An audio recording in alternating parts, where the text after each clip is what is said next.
Let it rain. Okay, ladies and gentlemen, welcome back to Uptown Villa Park.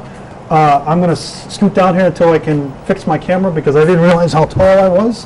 But we are here with another great guest this week, our village president of the Village of Villa Park, Deb Bullwinkle. And we're going to talk about a lot of things, including the future of Villa Park, some things that are happening, as well as her recent campaign for U.S. Congress. So lots of things to talk about.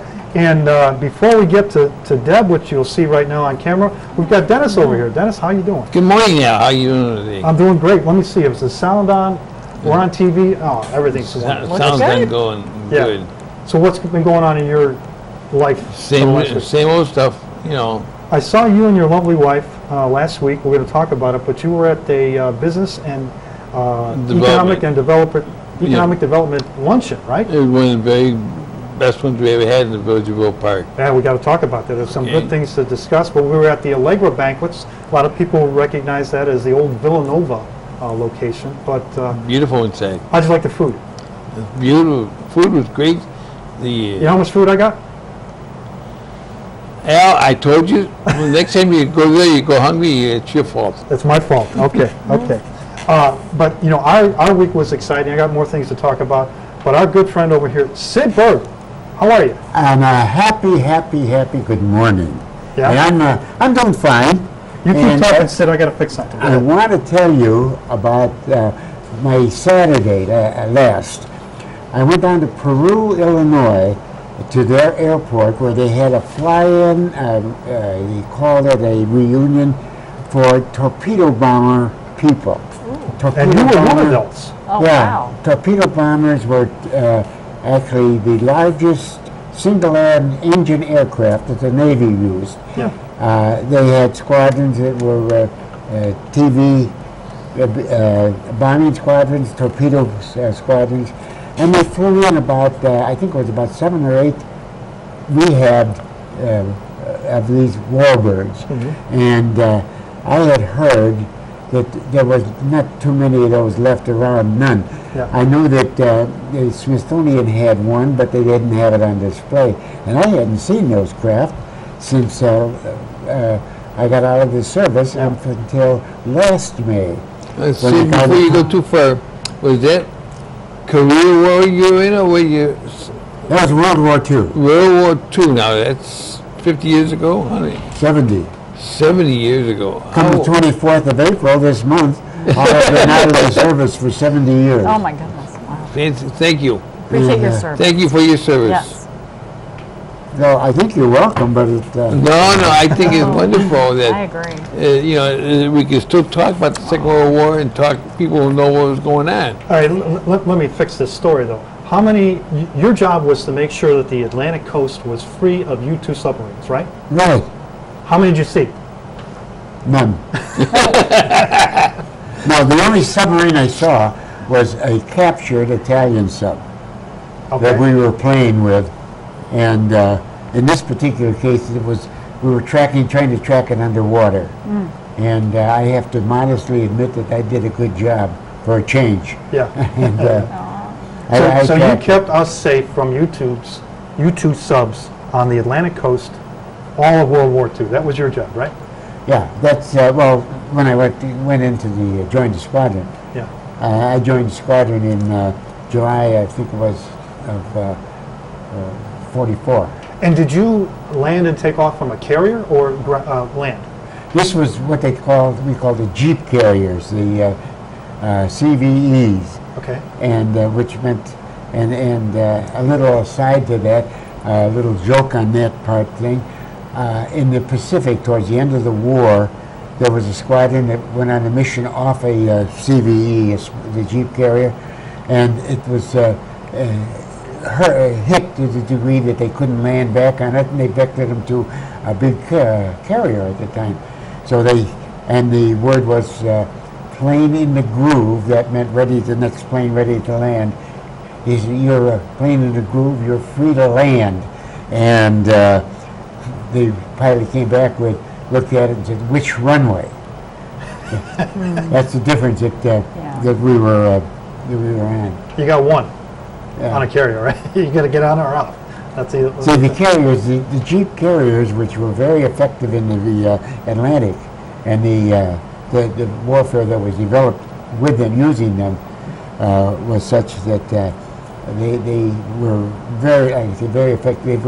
They were built on, like a Liberty ship keel, is what they were called, about that size, as quick to come off the assembly line. Yeah, yeah. That's awesome. And like everybody has said here, it's great that you did that, and that was 70 years ago, right? 70 years ago that I got out. That you got out. So 70 plus years ago Yes. you were doing it. Yeah. Yeah. That's amazing. Yeah. That's awesome. That is really, really awesome. And you know, Dennis, we were at that beautiful meeting at Allegra's, and we're going to talk about that. But there's one other thing that I want to talk about, and that is that we just ended Volunteer Week here in National Volunteer Week, and we got a whole wall of people that volunteer for different commissions. We're part of that. Deb, I almost have to say that you are a volunteer because of you know, the fact that you get kind of paid nothing to do your job as a village president. Yeah. So we consider all of the people on the board as volunteering a lot of time to the village.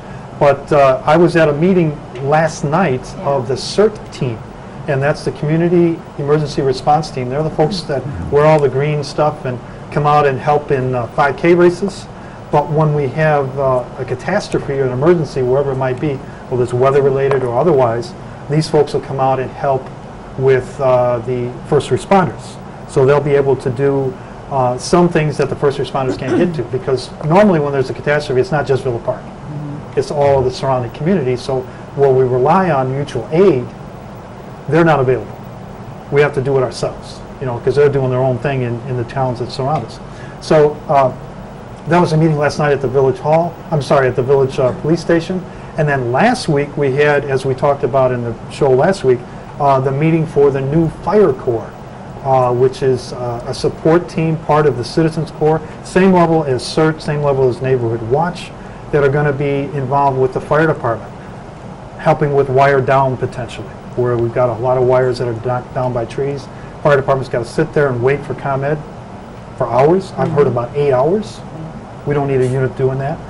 Flooded streets, we'll maybe talk about flooding in the village in the future of this show, and they'll be out there to tell people, hey, don't drive through that puddle in the street because you don't want to do that. Not a fireman standing there telling people doing that, or a police officer. And also community outreach, where we're going to be able to go to senior meetings like SALT and others and help them with fire prevention, EMS issues, for their health issues, and maybe get involved in something that came up in the board meeting, which was, hey, how do I deal with my smoke and CO detectors? I got to change the battery, I got to test it. Do we call out the fire department, or we call out fire corps to help them? So lots of good things going on in the village. Proud to be a member of both of those. We had a good turnout. Probably 50 people last night were at the village police station to cover a lot of things. 5K coming up this Saturday for District 45, and a whole bunch of them following that, and you'll see people like that. And the explorers, our police explorers, who go out there in the gray uniforms, dressed real professional, like we hope to be, and helping the village with all the events. I have 2 quick questions for you then. Yes, sir. Why do you volunteer? Because I don't want to stay home. No, you know, people call me. Excellent volunteer. We've been talking the last month or so about volunteers on this show. Yeah, And I had a couple of people call. I had one, why do you volunteer? yeah, What's in it for you? yeah, yeah. Why do you do it? Well, not to be funny, but I love doing it because I can. You know, a lot of people have different skills. You look at this fire corps group, we have a dentist, we have a veterinarian, we have a former firefighter, we have people involved with computer systems like myself, and marketing and sales. And when you bring in all those skills of their daytime life or their career, you really have a good base of things that can be accomplished versus, you know, people saying, well, I really don't know what we're doing, but I want to be here. That's right. There's other things that people bring to the table that, to be honest, the village can't afford to have those people on call for the things that we do. Okay, my next question is, Yeah. how do I volunteer? How do you volunteer? Well, first of all, you volunteer enough. You got a lot of things going on. Well, I know that, but this is the question that people ask you out in the street. Yeah. truthfully. yeah. Well, there's a lot of things. First of all, invillapark.com, our official village website, has lots of details about all of the commissions that you can get involved with. And in fact, our guest today is the place where you send that application for commission seats. What's that? How do I get a computer? I'm not gonna even go The there. library. The library. No, has no, no, public we go computers. through the- yeah. Okay. Yeah. See? So, In case that- somebody's wondering. No, that's they good. do- That's they good. do have- Good answer there. And, See? and I happen to know that Dennis is being coy. He does have access. He does go to YouTube. Yes, he But he tells me does. when it's going to be on YouTube. He's very savvy. He's savvy. But for the others that are not, there are several ways that you can do that. Through the library is one. And through watching on your channel. Channel 6, Channel 99 on AT&T, Channel 6 on Comcast. We talk about these things all the That's time. right. And in fact, that channel is run by volunteers, so we can always use some help. And three of you are sitting right here today. Yeah, we're the From the core of that Cable group. Commission. Yeah. And others. There are a couple of others, like our chairman, Lou Ciancio, and Marianne. Marianne Greco, and Pat others. And Pat. Pat McAndrews, who's one of the employees that helps us with the Village Matters here. So let's get now to our guest, because we've got now 50 minutes to talk about a whole bunch of things. And first of all, let me introduce who we're really talking about here. This is Deborah Bullwinkle, who is the current village president for the Village of Villa Park and former trustee Yes. for the Village of Park, and of course a resident of the Village of Villa Park.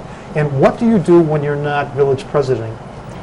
I have a very small business. I'm self-employed. I work with nonprofit organizations on strategic planning and board development, and also do some meeting planning. I've talked about that before, and a lot of things that come under that communications umbrella. Okay. And one of my biggest core responsibilities is I work as the co-executive director of the Automotive Service Association of Illinois.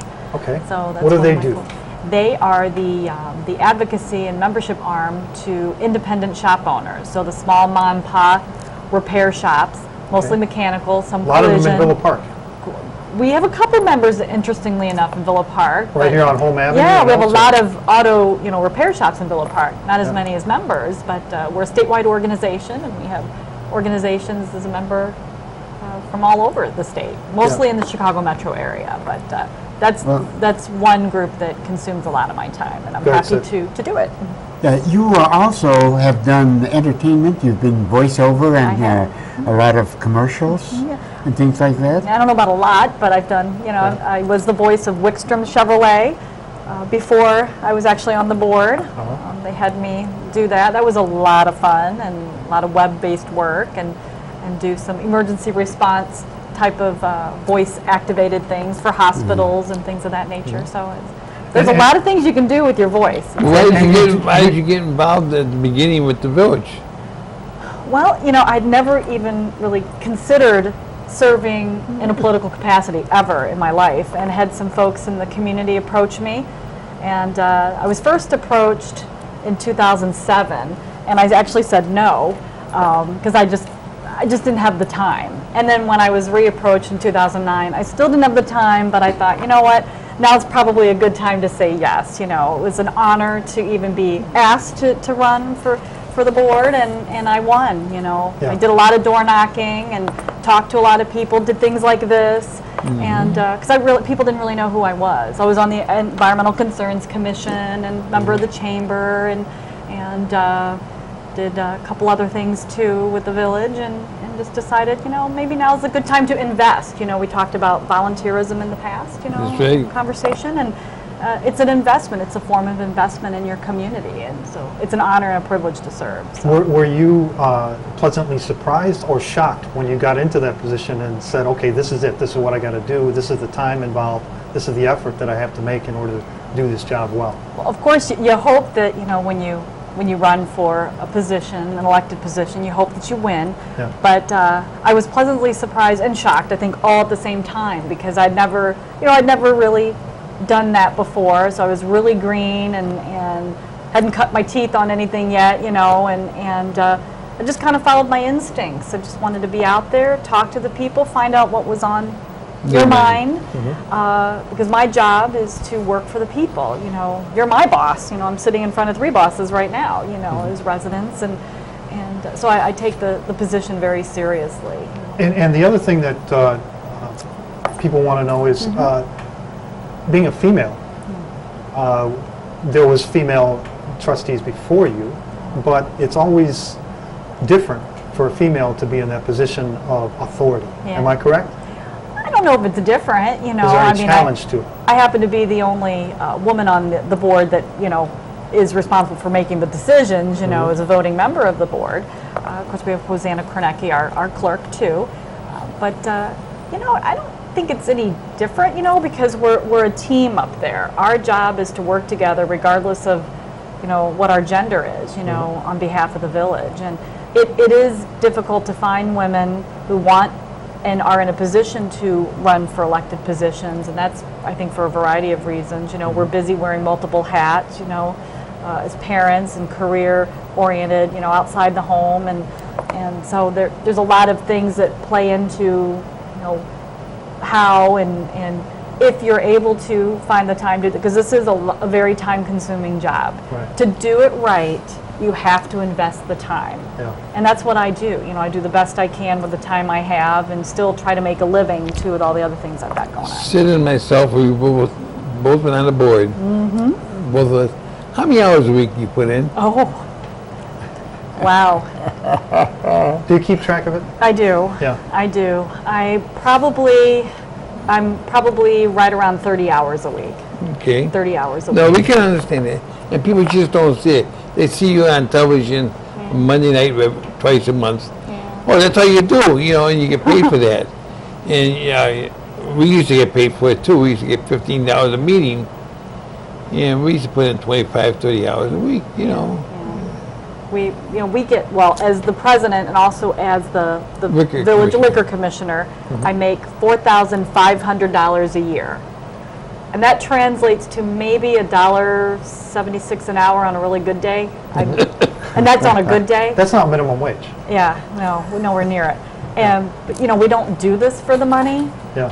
We do it No, for yeah. the public service, Yeah. But you're right, Dennis, that some people think, oh, you're making what the Chicago aldermen make, or you make what the folks make on the state or even on the national level. Yeah. Doesn't Yeah. even come close. And This it's- actually costs me money, I'll be honest. Yeah. It And costs so me a many lot of money. times have I heard, well, you get stuff on the side, you get benefits on the side. In all the years we've been involved, I don't know any bad politician that ever took anything, truthfully. Yeah. I don't know anybody that ever took anything on the side. Yeah, not me. I'll tell And you. It's hands-on. there's a big shots, they get $50,000. You made $100,000 on your campaign, you must have just put some of that money on the side. Yeah, no. You just don't do it. Yeah. Well, the other thing is, we talk about different levels of government getting pensions for small terms, like 2-year terms. All of a Yeah. sudden, you got a pension at the federal level. No pension for board members or village presidents, right? No pension. Okay. No health insurance, none of that. Okay. It's just the $4,500 a year. Almost like a per diem. Yeah, it's like a stipend, Yeah. that covers both the liquor commission position as the commissioner Mhm. and then as the president. And then the trustees make $3,000 a year. Okay. And then the clerk, I believe she's at $3,500 a year. It doesn't cover your expenses. Yeah. Doesn't come close. No. That's crazy. No. Well, you recently had a foray into another level of service to the citizens, and that was at a much higher level, and that was for U.S. Congress. Yes. You ran for U.S. Congress, and we want to talk about that a little bit because, unfortunately, I'm sorry to say, you were not successful in the primary. That's okay. But tell us about the experience. First of all, what got that started? I'll tell you, I never even thought in a million years I'd be running for a local position, let alone a national position. Yeah. And I have, over the years, I've been approached to run for a variety of positions, county board and state level positions, just to name a couple. And I've always said no for one reason or another. It's been mostly timing, experience or whatever. But when this opportunity came up, I was literally driving to a ribbon cutting for the village. When I got a call, from somebody who asked me if I'd be interested in considering running for U.S. Congress. And I honestly thought I was getting punked, or, somebody was going to jump out of the bushes and tell me that they were, fibbing me. But, after about a month of really looking at it and considering it, I thought, these opportunities are once in a lifetime. Yeah. And when I thought about what this could do for Villa Park, when you think about having someone in Congress representing Villa Park, and then you have our state rep and our state senator also from Villa Park, it was an interesting thought, to think, boy, maybe we're trying to put Villa Park on the map now. Could you imagine if we were able to nail this down? Yeah. And, there were 3 of us running for one position. And I wanted to run as clean a campaign as possible. In fact, I told the team straight up early on that I'm not interested in running a dirty campaign. I don't want anything to do with that, because things can get crazy sometimes in politics. And we've seen it. Yeah. Yes, we sure we have. See it now at the national level. Yes, and the people are tired of that. They're tired of it on the local level, the state level, and the federal level. We have that in common.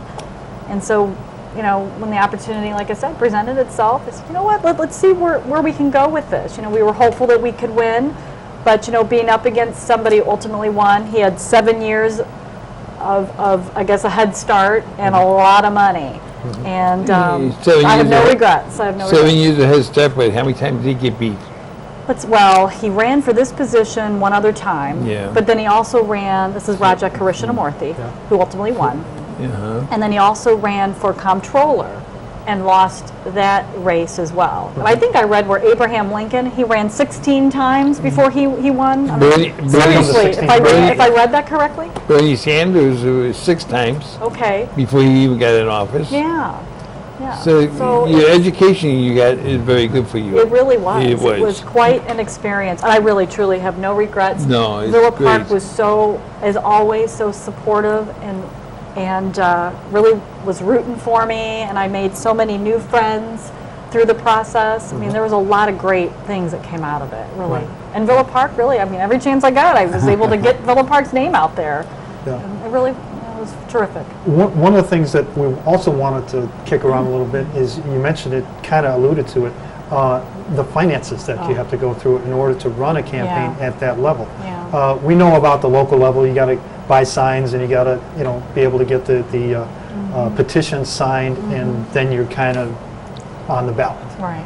But for U.S. Congress, much different. I mean, you appeared on local news media programs to get some outreach to the potential voters, but you had to raise money. Yes. How did that impact your campaign? Well, raising money on that level is very, very difficult. You know, I was up against a guy who'd raised $1 million. He had those resources. He could literally pick up the phone and max out, if you will, at 2,700, which was the individual max. It might have taken me a couple weeks to come up with 2,700, because I'm your regular, everyday person, running for an extraordinary opportunity, and people really want to see more of themselves representing them on all levels of government, and Congress is one of them, and there's so many millionaires. Over 50% of the people who serve in Congress right now are millionaires. You have to be. So, and it makes it that much more difficult for folks like me who don't have deep pockets, don't have a lot of connections, to do this job. But that wasn't a deterrent by any means, because I was really determined to try to show that, hey, regular everyday people like me can do it, or at least put yourself out there and give it a try. Didn't win this time. I don't know if there's going to be a next time, and so I'm focusing on Villa Park. But the money part is very difficult, and so I relied on the people that I know. And so I would reach out to the people I know and ask for contributions, and it's not easy asking people for money. That was a very humbling experience, because I've never had to do it on that level. So I learned a lot just about that part of the process, and that's probably the most difficult part of the process, and remaining true to yourself too, because there's this idea that if someone gives you money, you will owe them in return, and I thought about that a lot, because I'm running for a position to represent everybody, not just one person or one interest. And Right. you see a lot of that on the national level, unfortunately, where sometimes the lines get blurred, and you know, got to kind of keep it real and bring it down to the human level. And there's so much happening now on the state and national level that kind of gives that idea or that feeling that you're removed from the people you serve. And I know that had I made it to that level, I would not have forgotten the people that helped me get there, you know. Because in one of my biggest messages throughout the campaign was that I'm doing this for the people. I'm representing the people. And I kept that mindset, I think because I'm on the local level now. I mean, it's front and center every day. That's what we do as your elected official. You know, we are on the front line for you. And so that was a very good thing to just kind of keep front and center. It was very important for me to make sure that I continue to convey that message. 'Cause I meant every word of it. Well, you know, one of the things that I always thought about, and we hear it in the national campaign for president, that's obviously all over the media right now, and that is, you know, what is the payback for that type of investment in a campaign? You mentioned $1 million in a congressional campaign. In the Senate, it's higher. In the president campaign, it's much, much higher. Hundreds of millions of dollars are spent to get a person elected. And you know, everybody thinks, well, if you give money, then, like you just said, then you get something in return, or, you know, favoritism for a cause. Where some people are donating money because they believe that person will be best to tackle the issues that are out there, not that they're going to bring us a bridge, you know, from the police station to the village hall that we don't need, stuff like that. It's not always about bringing back to that community. It's about, can you, as the candidate, handle the situations that we have ahead of us? And you know, I think the person that had that seat, or still has that seat, Tammy Duckworth, has done that.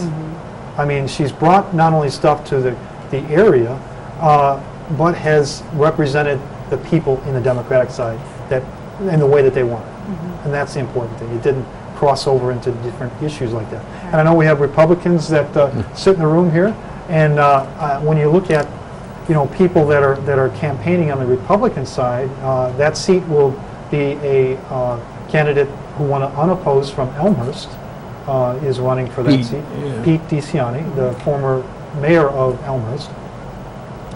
You want to support somebody like that has the values that you have. Not that he's going to bring back to your town or your street some perk or some amenity. Well, am I right? You're right, but if Deborah would have won, it would have been the same thing. If you get an issue, call your congressman, call your representative, call your senator.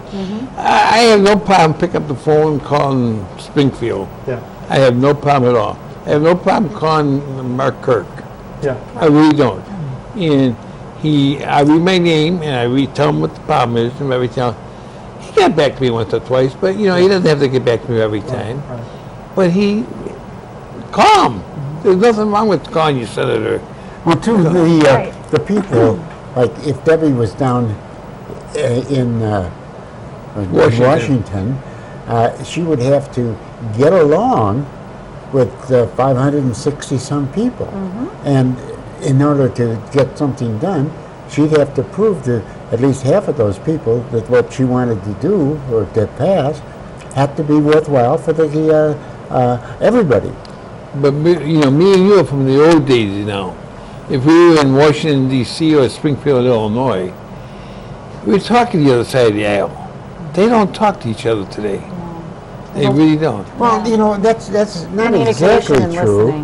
At least on the surface, our own two senators talk to each other quite a bit, at least according to them. Well, and one is very Republican. How is my Republican going to vote on the judge? His mind made up already, right? Yeah. I think I'm going to have to break it. I think I'm going to have to break it. We're not far afield here. We're far too far afield. But I mean, you got to talk to Debbie, and I want to. Well, no, that's okay. I think what's coming out of this, though, is that communication and Get it. listening is a big part of it. You may not always see eye to eye with what's being said by the person sitting across from you, but just making that attempt to listen and be present in the listen. conversation, we have to do it locally. Yeah. And you can easily translate that, I think, to the state and the federal Right. level. You have to be willing to do it, though. That, I think, we're missing a lot of that. People are just so, you're a Democrat, you're a Republican, or you believe this, you believe that, and all bets are off, and we don't want to look at each other, and we don't want to sit next to each other and talk. Well, you look at some of the measures that come to the board that you preside over, and we want to talk about exactly what the president does here in Villa Park, so people understand. Kind of a civics You 101. had a question, too. We'll get to that. He'll complain that we never do, but we do. Oh, But a lot of times we see the votes that are taken, the roll call votes, are unanimous. Sometimes they're 5-1, okay?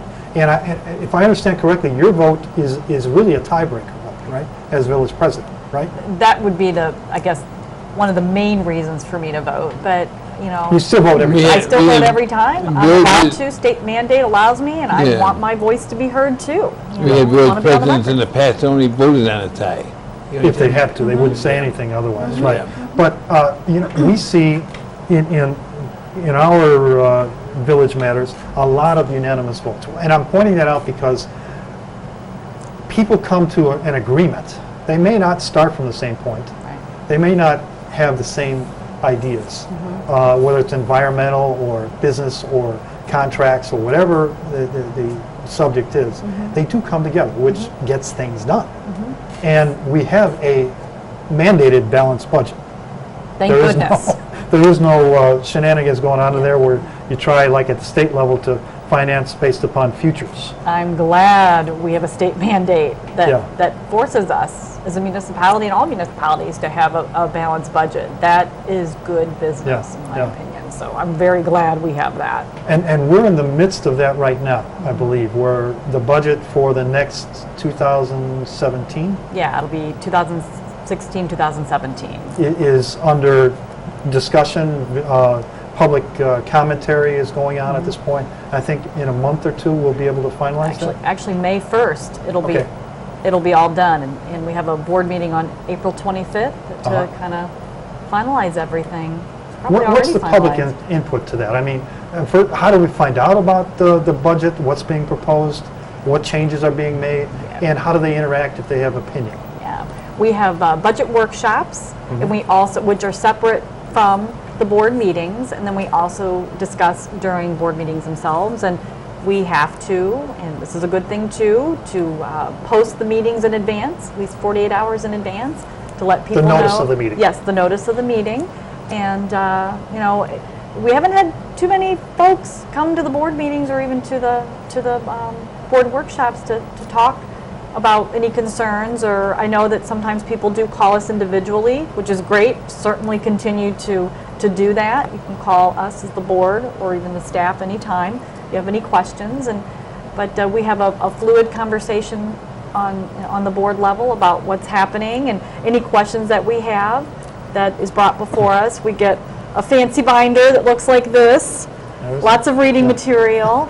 And it's very well organized. Over the last few years, staff has really, especially the last couple of years, staff has really gone to great lengths to make sure that this document is as easy for, not only for the board to read and understand and comprehend, because it can get a little confusing, a lot confusing, but also for the people that may want to come in and take a look at it, or even look at it online. We put a draft online, so the folks at home can follow along and certainly reach out if they have any questions or concerns. Right, and copies like what you have are Yes. available here in the Village Hall. Yes, they are. If they don't want to print that out. Or if they don't have access to the internet, we Yeah. keep a copy here, so if anybody wants to come in, they're welcome to, or call if there's just a question that you have. How is the problems at the state level affecting our next budget? I mean, are revenues down? Some of that is sales tax, some of that is motor fuel tax, and the ability for the state to pay that in a timely fashion helps us. How do you view the problems at the state level and the deficits at the state level in terms of no budget, being able to do our own budget here in Villa Park? Well, the state has put a hold on some funds, and they've released some funds. We received a CMAP grant to help us with our codes and our ordinances, codes in particular, and our zoning. And we were really digging in and really getting deep into that process, and we had to put the skids and the brakes on that because the funding basically is at a halt, and the consultant obviously isn't going to proceed because they're not getting paid, and so we're kind of on Full stop. Yes, we're on, unfortunately, the end of it where everything literally comes to a screeching halt. And we have some zoning codes and ordinances on the books that date back to, well, long time ago, but I don't think we've even looked at this since 1972, I believe. It's been a long time. Probably when And these guys were so doing their thing. possibly they Yeah. may be able to remember some of the things that we're looking at, but we've had to basically put a hold on that because the state funding is not moving past that frozen point. And our job on the staff level in the village manager's office and on the board level is to kind of keep track of what's happening in Springfield. In fact, the DuPage mayors and managers, every year they sponsor a drive down to Springfield, and myself and Trustee Taglia and Manager Keener will be going down and meeting with our legislators and keeping our face in front of them, if you will, so they don't forget about us. Right. And so they continue to hear our story. And those meetings have been productive in the past, right? For example, with former governors, et cetera. They are. To remember what we are looking Right. for. Yeah. It's productive in terms of we don't let them forget what our issues are, what our concerns are, and with all the talk of holding back funds, and we certainly don't want to have to dip too far into our emergency fund, if you will, our corporate fund, which we're up at about 140 plus days, which is a good, healthy fund balance. And just so people watching, the reserve that you're talking about means that if all funding stopped God coming forbid. into the village, Yes, God from forbid, all whatever, from all angles and source. levels. Yeah, any source. that money would pay for services that are going to last for 100 some days. Yes, Okay. our operating expenses. So, and I think it costs right around Police and figured- fire and all that. Right, all of our services, about $55,000 a day. Yeah. It costs us to maintain the village and continue to provide the services that we provide. So, yeah, if God forbid everything just came to a screeching halt literally on that level, we could continue services for the 140 plus days that we have Well, them. we do rely on lots of different things from the state level, and economic conditions change, et cetera, et cetera. But one of the things that you and the trustees and the village at large, including the residents, came to realize is that we had a project that needed our own help, which was the roads. Yes. The roads referendum that passed to give us the capability to fund ourselves on a project through referendum to deal with our roads and come in and fix them. And we see a lot of things going on. We've almost got a year under our belt. Just there. about a year. May Okay. 1st will signal the beginning of the next fiscal year. What can you tell us about what's happening and what's going to happen? I know there's a big pamphlet that talks about all the specifics, but in general, what's happening with our road referendum program? Well, right now, we've got engineering projects underway to kind of get us moving on some of the projects that are still a couple years away. But one of the big projects that's underway right now that was highly anticipated, that started in this fiscal year and will continue to flow into next fiscal year, is Park Boulevard. Yeah. That's one highly anticipated project that the folks on Park Boulevard waited many years for that to break ground. And we aren't talking about just the layer on top, That included everything, including the kitchen sink, as I say. All of the stuff going on in the undercarriage and the sewers and the separation that needs to take place there, which is taking place right now. So that's a huge undertaking. And it's with a not huge just price one tag. block, it's No. like from Villa Avenue It to is. Monterey or past. Right. Basically to the Montessori school. Okay, So which is almost about 83. Right. To 83. And so that was one very highly anticipated Well, project. going back to that project now, the bond issue is paying for the streets, how are you paying for the sewers? We had to get grants, and also we Okay. had to find Yeah. funding within our budget And just little by little, we piece that together. Okay. And it makes it very difficult because, with the road referendum, that was the road piece of it, the 23 million. We've got some other areas of town too. I'd be remiss if I didn't mention. There's so many, but the folks on South Michigan, we hear about that a lot, and they've been coming forward, and we're doing meetings with the residents. In fact, we're hoping to have a meeting with them shortly, kind of give them some updates. And that's another example, actually, of Illinois EPA grants that we're waiting on to help us fill that gap, because South Michigan, I believe, is 95% ready to go. We just have to fill that, last bit of it with funding, to help shore that gap, because they too need major work done, Because we don't want to fix the streets and come back 2 years from now and No. dig them up again. No, and unfortunately, we Yeah. have seen that in Villa Park in the past, where Yes. we'll just take care of the surface and worry about the undercarriage later. And quite frankly, I think that's kind of why we're in some pickles now, because we're having to go back and finally fix what should have been fixed. And, I don't want to live in the shoulda, woulda, coulda world, because there's nothing we can do about the past. And I've said that many times. move on. We're kind of living the past, and behind the scenes we pull our hair out sometimes about the past and what hasn't been done and what was done. But at the end of the day, we can't do anything about it other than try to figure out how to move forward from here and find the funds to fill those gaps so we can get the water issues. And also Myrtle and Astor, that area of town too, which they've been waiting for a very, very long time, and that one's on the radar too. There's so many others, but I know those are two areas of town that But the as residents- taxpayers, we don't want to use the bond issue for an underground street either.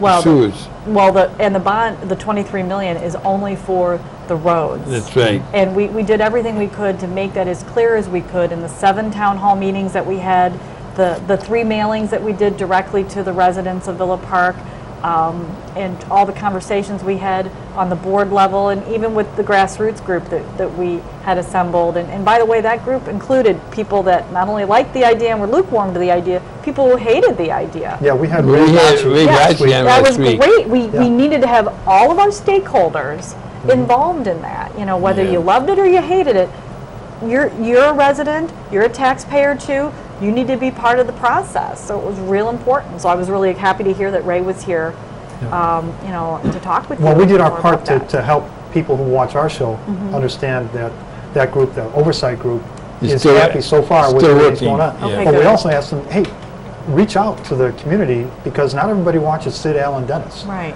And reach out and let them know what happened in the 2016 fiscal road referendum piece. He reported glowing remarks, a small amount of $300 or something that he saw was in our favor. That didn't happen on the finances. Yeah. But other than that, everything's going good. That's what the people need to hear, so we dispel any Right. negatives that are not true. Well, and the purpose of the Citizen Oversight Committee is to literally look at how the money's being spent. And that money is not intermingled with the village accounts, if you will, especially, what I call the black hole, the corporate fund, It's completely separate from that. It's a separate bank account, so you can clearly see, and anybody, whether you're on the committee or not, you can say, hey, I want to take a look, be happy to show it to you. Yeah. How that money is being spent, where it's going, and that type of thing. And Kevin Wachtel, who is our director of finance, Right. helped spearhead that with Manager Keener. And it's good to have the residents involved, because we're all stakeholders in this. And the thought that 23 million was also going to cover the sewer issues that we have. If there's somebody out there that knows that we can pay for everything for 23 million, come talk to us. I don't. It's just No, not. It's yeah, just not not gonna possible. In But fact, it is early a big, on, big piece of It is. what we needed to have done. well, and early on, we talked about going as high as 40 million. Yeah. For this referendum, to include a funding source for the sewers and all of that needs to be done. And at the end of the day, what I talked about a lot was I didn't feel comfortable with extending our bond authority that close to the bone, because we only have so much bonding authority and money to go around. And even with 40 million, it would not the truth is, it probably wouldn't have covered everything. It would have covered some of the big ones, but there still would have been probably a gap. And the hardship that would have put on the residents, the hardship it would have put on the village from a budgeting perspective and with our bonding is sometimes emergencies happen. And we might have to take $1 million here and there. Thankfully, it hasn't happened lately, but if we have an emergency where we need to go and dip into, take out a couple bonds to fix something, we need to know New that we bonds. have Let me new bonds. New bonds, not New take out of bonds. the referendum. Right, no, sources. separate. New bonds that new bonds, separate our from. credit limit would allow. Right, our Yes. $23 million bonds, are there. We've got about 3 or 4 million that we still need to, take out. We didn't take out the whole thing. I think we took out about 20 million. Because Two we got tens, two $10 million tens notes, basically, yeah. Because we got excellent interest rates, and the timing was right, and we were very lucky we did that. But we still have about 3 or so million that we need to take out for later on, and we don't need that money yet. But so we still haven't taken the whole 23 million, but that's just for the roads. Yeah. So we are going to have to tackle the water piece of it. That's a big deal because Right. if anybody has seen the flooding throughout town, and then when you have the sewer, when you have the raw sewage mixed in with the, Yeah, sewer separation, yeah. that is a whole different animal. That is horrendous. Well, we look to Dennis to help us with that because he sits on the board over at Salt Creek. Salt Yeah. Creek He's a District, trustee yeah. over there. And some issues there, and I know they're working with the village. They We're work trying to work with the village on Yeah. different issues, and we're working with the state. Volume and other things. Trying to get grant money down from the state too, just like you, Yeah. and it's hard to do. How about the county? County's come through for us a couple of times. Yeah. Yeah. And I know they're looking at that and have come to village board meetings in Yes. terms of Salt Creek Sanitary, in terms of combining that. And it looks like, oh yeah, it's easy because it's right next to Elmer's. Just combine the two and everything will be happy. We know that's not true, but we don't want to go too far into that. Just want to mention No, Dennis has got good just input. think about that, if we combine with our sewage treatment with Elmer's, Yeah, whoever would be in charge, the other town would pay for the bigger bill. yeah, So if Elmer's took us over, it'd be wonderful, but then who are they gonna charge? They're gonna charge Villa Park extra, yeah. or vice versa. And I don't want to get into this, but we know how that works when we buy water from the city of Chicago. That's right. So, We're going through the city of Chicago. not that Elmer's water. would do that to us, No, but it's let's just wonderful. say that that's going to be a problem. Just need to really keep an eye on that. Yeah. There's another thing that I want to talk about while you're here. This is a great opportunity to get input from you, and that is economic development. We're all, a couple of us, were at a meeting. I was invited to help document the economic development meeting that took place at Allegra Banquets here on St. Charles Road, and Dennis and his lovely wife were there. Yes. You were there and spoke, kind of opened the meeting after Jan Fiola, our economic development director, started the meeting, and had an opportunity to hear a lot of good things. What did you hear at the meeting, and what's important coming out of that?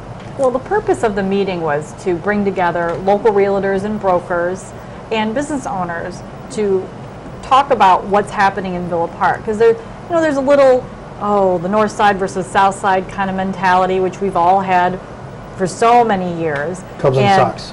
Yeah, pretty much Cubs and Sox kind of thing. And, we as board members, we represent the whole town.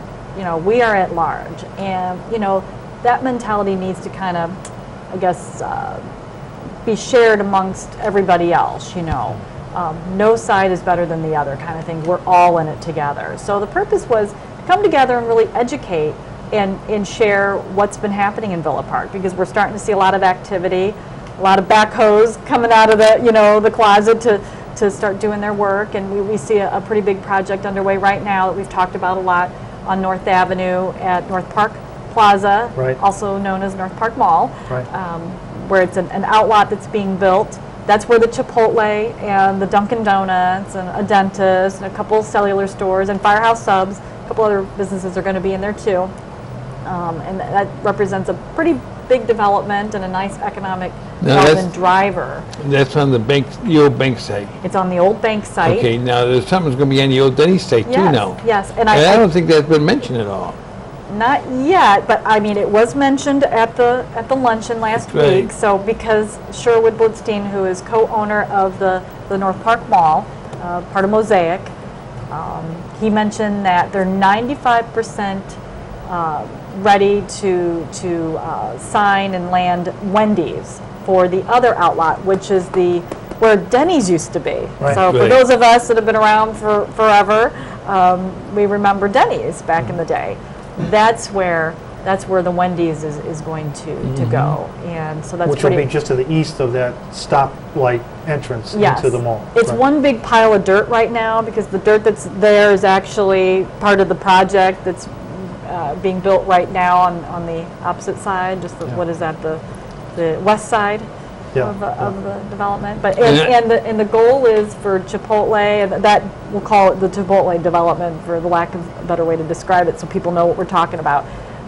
Is scheduled to open in June or July of this year. I'm just saying summer just in case because weather pending, that type of thing, but they're making a lot of progress right now with And, that and development. what's nice about that is it's way up front, right on North Avenue. It's People will huge. see the whole mall strip that's there, Mm-hmm. and the Wendy's along with what's already there, which Mm-hmm. is White Castle. And behind that, Foreman Mills came in recently, and Hobo was back there, and Fresh Market. A lot of good things in that section Yes. of the Villa Park. Lot But of there's action. another one on North Avenue. We have two village-owned properties. One is, if you hear us say the Ladowig property, it used to be where you saw RVs parked. Yes. That is, we're working with that too. You know, we had one company or business that was interested, and we're hoping that that'll move forward, but if not, you know, we've been advertising it, because the folks that we've been working with have been kind of dragging their feet, and we're kind of like, we're not sure we want to wait much longer, so that's why we've kind of put that property back on the market, so to speak. And then the other property is where the Popeyes used to be. That's also village-owned, and we're very, very close to, you know, locking that down, Is that too. Harvard and North Avenue? Right in that area, Yeah, Yale, right there. Yeah. And so that's another property that we expect to see quite a bit of activity, and hope we can soon talk about that publicly too, once we get all the fine detail. And just for clarification, you know, we don't mean to be cagey because we're cagey for the case of being cagey, you know, on what's happening with developments. There's certain things that we're allowed to talk about and things that we're not allowed to talk about while it's still locked down Right. in exec session, you know. Because we don't want to end up tanking a development because you talk about it openly and out in the public. You know, we have to be respectful of the rules and regs that we're held to when we discuss things in exec session. But And- we're and eager also- to be able to come out and talk about these things when we can finally And lock also them the down. developer themselves, they have some proprietary information out Yes. there that they don't want to share with others because someone could come sweep in and change Yeah. things for them in a bad way. Right, Go ahead, Dennis. and development deals can get squashed because of that, Right. you know, and that's the last thing you want to have happen. Go ahead. But going back to your meeting at Omega, Allegra, yes. Going back there, we had Choose to Page 2 talk, Yes, We did. which is part of. Brian gave. I'll do a commercial for Do that. my organization out there. Rev3, new developments. We had 29 new businesses started at Rev3 so far. That's great. In the past 3 years, Uh-huh. coming out of that Choose to Page. And that means jobs, that means It means economic job, it means more improvement. people, and Deb knows small businesses too. More people getting started in business. Right. With the help. We do round tables with people that's coming. I don't know, I want to start a business, but I don't kind of, well, come to our round table, talk to Yeah, us. yeah. We have an attorney, we have consultants, we have other people sitting there. Yeah. It's all free. Yeah. And if you don't you want to use us, score it out there available to start new businesses. To help you build that plan and Yeah. get advice. And, you know, and we give you the information for nothing. Mm-hmm. You know, she charges and it's just good, but we do it, you know, part of the county and everything else. Yeah, yeah. Well, right here in Villa Park, there was more that was coming up on North Avenue, and that's a little bit farther east. Harley Davidson's got a project going Yes, on. yes. That's well underway. Yes, and we vacated Princeton there, Uh-huh. and so they could have that whole section to develop, and they're putting in an entertainment venue, you know, Right. it was kind of An arena. described as an amphitheater. It's not going to be that big, you know, but it's for entertainment purposes, you know, bands and things of that nature. Which they do already, but now it gives them a place to Now do they it. have an actual place to do it, Right. and they're also updating and expanding their existing building itself. Because this is the original location. You know, when Wildfire first started, this is their home. It's their home base. You know, Villa Park is where it all started. Now they have 5 or 6 other locations throughout the metro area, and I think they might even have one out of state too. And then they're also going to do a kind of a I want to say it's a mini track, if you will, where people can go and For bike ride training. them. Yeah, bike training and things like that. Yeah, Another thing I wanted to mention on North Avenue too, the old Princeton restaurant. yes, That business that is now Las- occupied, Las Marias, yes. they were located farther west on North Avenue. Almost Addison Road. Yeah, basically near the tracks there. And they expanded. They were growing, basically outgrew their business, location. Yeah. Not long after they moved in, quite frankly. And I hear they're so doing well over there. they are. Yeah. They are very, very busy. And the plan is to make their original location I guess your traditional Mexican food, and then they serve seafood at the Las Marias location at the old Princeton restaurant. So. And there's also activity regarding a new gasoline service center at the Ingersoll Rand property. Yeah, Ellsworth. That Yeah. changed. It's Ellsworth, yeah. Yeah. And that was actually mentioned, I think, at the That was in planning and zoning. That's Yeah. why it was public. right. Yeah. Yeah. But that project, the folks that were looking at occupying the property decided not to. Oh, they they backed they out. backed out. Okay. Yeah. All right, Yeah. so There we'll were a lot skip of there were a lot of issues with the actual land itself. So. Okay. Yeah, So we'll leave that go. Yeah. All right. So Some of these businesses up on the north side, they ran into a money problem with small businesses. There's no money available to start up a business. yeah. Yeah. So you gotta use grant money, you gotta use other stuff. Well- It's available. Well, we're thankful for the ones that are underway. That's good. Yeah. That's and, good. And more to come. We've talked about the facade improvement program on Villa Avenue. A number of the businesses there have taken advantage of the grant program that the village has been able to bring forward as a We result got- of the TIF We there. got 2 minutes. So, I wanna get a commercial in for Deb too. Do it. She's got a fundraiser coming up tomorrow night for the YMCA. Yes, I will be there taking Yeah. photos. Tri-Town. And where's it at? Where's it at? Rock bottom. Yes, they want me at Rock Bottom Brewery in Lombard. And And so, she's gonna be there from 5:45 to 6:30? well, yep, right around there, 5:45 to 6:30. It goes on to after until- 6:30, yeah. it goes to 8:30. Yes. I don't wanna do your commercial. No, it's Yeah. okay, you're doing great. But the purpose is to raise funds for the YMCA's YMCA. Child Hunger Program. Yeah, the Tri-Town YMCA. And they serve Villa Park and Lombard. And, we did things both in Villa Park and Lombard last year, and we're going to launch everything out of the Rock Bottom location, and I think there's some plans to do some things throughout the summer months Yeah. as we get this rolling. So. And the YMCA is on Main Street in Lombard on the south side there, and it's been there for many years. And it goes Oak Brook Terrace, it goes Villa Park, and it's Tri-Town. Right. And And it's a Lombard, very good organization. Yeah. We And don't Rock mention Bottom, Lombard. tell us Okay. where Rock Bottom is so people can be there. They're in the outlot of the Yorktown Shopping Center That's right. along Highland, I believe. We want to mention that for, Well, take thank good time for that. Yeah. And I will be there to take pictures, but there's also another reason to be there, and that is because of what Rock Bottom does. There's a microbrewery there, and they create new lagers and beers for events like this. For example, the Lauren Kiefer Foundation always has a new Lauren's Lager, That's but this right. time they're creating a Mayor's Lager. Yeah. And for every pint you drink, I think they donate a certain amount, a quarter, 50 cents, whatever it is, to the fund for the child hunger program. So bring your thirst.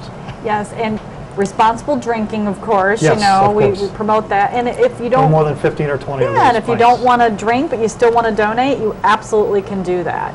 This is for a great cause, and it's. But they're also raised promoting funds. dine-in at that time, right? Yes. During that time period, Yes. they're giving a portion of the bill that anybody wants to sit down and have a meal with their family will come to this program. as well. YMCA. Yes. Yeah.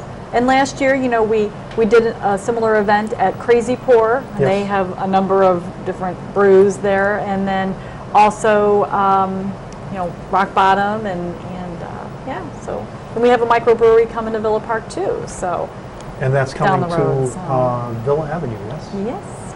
Yes. Look forward to that. Yes, Some we'll be the able folks to- over at Ardmore Liquors are involved with that, right? Yes. Okay. So we'll be sharing more about that as more information is available. But they're working on, getting the building all ready and getting all their paperwork together and all the stuff they need to do on their end to get it off the ground. Every time we sit down with a guest, we always say, this is the best show we've had, but this is one of those. So Aw. again, we've had a great time talking, and the Thank you. hour is up. We are done. That We're was the actually running over quickest right now. hour. Yeah, We'll I cut think some of this ever. out again. yeah. But you gave us a lot of information and hope input and insight into your life as our village president and your activities. So we wish you, again, good luck in Thank you. all the things you do, and we'll be sitting here watching. Okay. I think next week we have a trustee coming. There's to visit trustee with us, right? coming. We won't say his name because, No, because we don't. change. Yeah, we. but we had, If he argues with me, I'll cut him out. yeah, well, Trustee from I got Villa the Park or trustee from That's Villa? it. from Villa Park. Villa Oh, Park. very good. And Okay, we've had good deal. trustee Nick Cazzone, we've had Paul Hines from DuPage County, Yeah, Bufus. Al Bolfus we Yeah. had. All of them were great, and we hope to continue that. And we might actually change our time slot.